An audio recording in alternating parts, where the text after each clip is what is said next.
Sa mapagpalang araw po sa ating lahat, magandang araw at magandang gabi po dyan sa mga silent viewers at solid supporters ng Make Chris.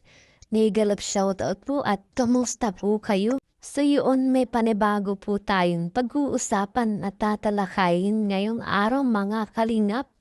May Chris nga po ay mapapanood na mamayang gabi.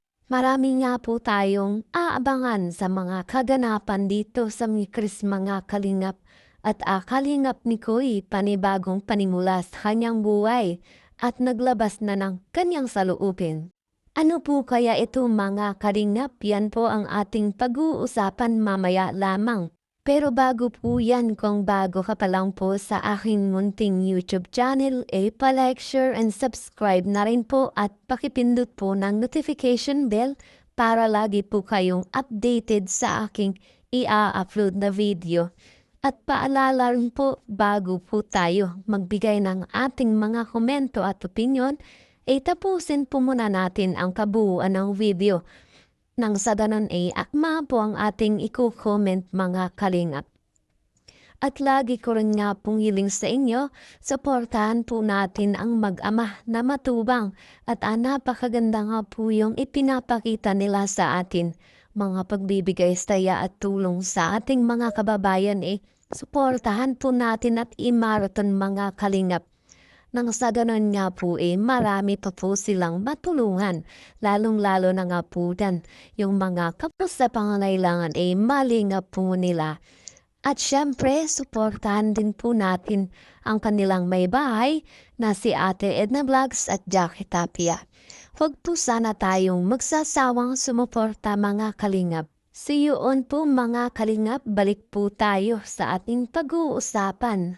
Ni Chris nga po mapapanood na mamaya at ito nga po update ni Kalinga Prab at marami nga po tayong mapapanood at ito nga talaga kaabang-abang mga kalingap. At kalingap ni kayo nga po natin panibagong panimula na naman sa kanyang buhay at naglabas na ng kanyang saloobin. Ano po kaya ito at bakit po kaya mga kalingap? At yan nga po mga kalingap, sa tagal na rin at ilang araw na nga pong hindi na iba-vlog ang may Chris at eto na nga po mga kalingap. At ini-update na nga po ni Kalingap Rab na mamaya po mga 8 p.m. mapapanood na po ang may Chris. Ating nga pong abangan at panoorin mamaya mga kalingap at lalong-lalo na nga po dyan yung mga excited na po sa may Chris mamaya na po mga kalingap.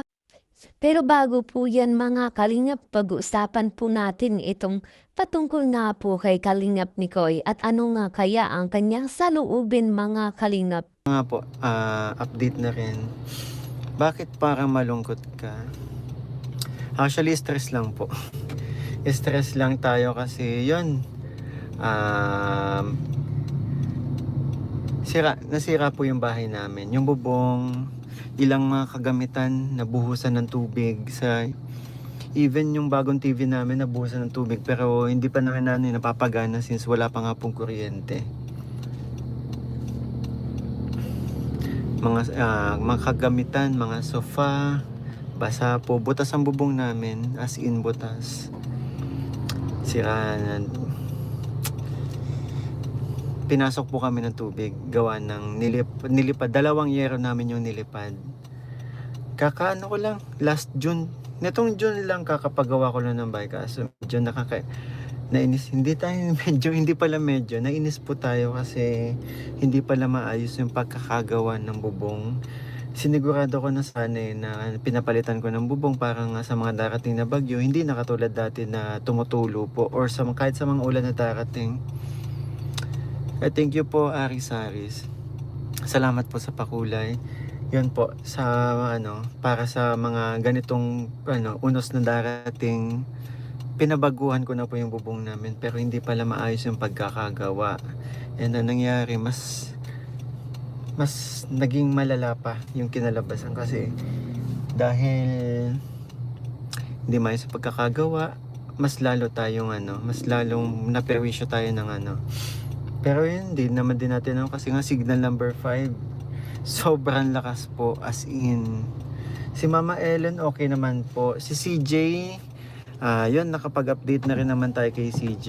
Hindi lang tayo makapunta sa kanila kasi po hindi po nagpapadaan. Ang daming tumbang puno po papuntang Basod.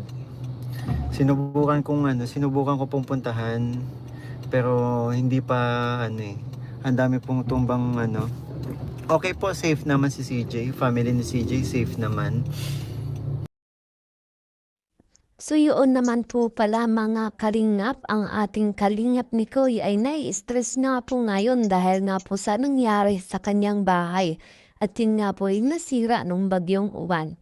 Kaya sa ngayon mga kalingap, talagang masasabi natin na si kalingap ni Koy ay magsisimula na naman sa. At yun nga po ay talagang pinagsisiyan niya ang mga nangyari at hindi nga po siya naging ready sa lahat mga kalingap. Pero ang mahalaga po mga kalingap is safe po si kalingap ni Koy ngayon at ganun nga rin po si Krista at sinabi nga po ni kalingap ni Koy na si Krista ay at ang kanyang mga pamilya ay okay naman mga kalingap. At sa ngayon nga po mga kalingap, kaunting update nga po patungkol sa premiere mamaya ng gabi ng Mikris ay talagang siguro ay mapapanood natin kung paano nakasurvive ang pamilya ni Krista sa bagyong uwan at talagang napakalakas nga naman po nito at alam natin na napakadelikado po talaga ito. Yun nga po wala rin po tayong dapat ipag-alala pa sapagkat safe naman po ang pamilya nila Beyonce mga kalingap. Ngayon, mapapanood nyo po lahat ng mga natanggap namin sa part 20. Tapos na po ang shoot kanina.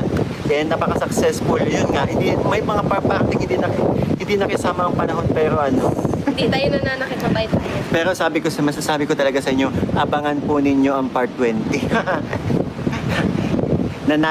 Nagkapalitan kaming sitwasyon. Bakit, oy? Ayoko Hindi mag-spoil. Abangan nila kung bakit tayo nagkapalitan sitwasyon. Sabi ko sa inyo, tama ako ng part 19. Ano ba yun? Wala. Abangan nyo basta. Basta masasabi ko, tama ako nung part 19. Sige po. Sige po, upo. Oo nga po, mabilis lang ang panahon. Mabilis na po yung panahon, mabilis lang din tumagtag yung edad niya. Darating po ang panahon kasi ako. So yan po ang ating aabangan mamaya mga kalingap at nasabi ko nga po kaabang-abang talaga ito at ano kaya ang mangyayari. Bakit nga po sinasabi ni kalingap ni Koy na mukhang magkapalitan sila ni Krista ng sitwasyon. At yun nga po mga kalingap, masaya pong idinaos ni kalingap ni Koy ang kanyang kaarawan at sobrang bliss na nga po dahil andyan siya para po ang patuloy sa kanyang buhay. Hey to you, hey, happy birthday. Paula yung bigay dito Ang heart sign naman dyan ni Chris.